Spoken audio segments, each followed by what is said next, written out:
Tahukah Anda, kesehatan paru-paru bisa diperiksa secara mudah dan cepat, salah satunya dengan pemeriksaan spirometri.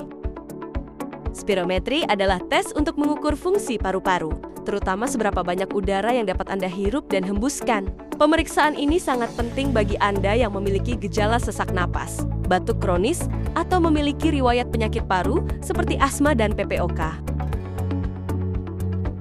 Pasien akan diminta untuk bernapas melalui alat spirometri, menghirup dan menghembuskan udara sekuat-kuatnya, sesuai instruksi petugas.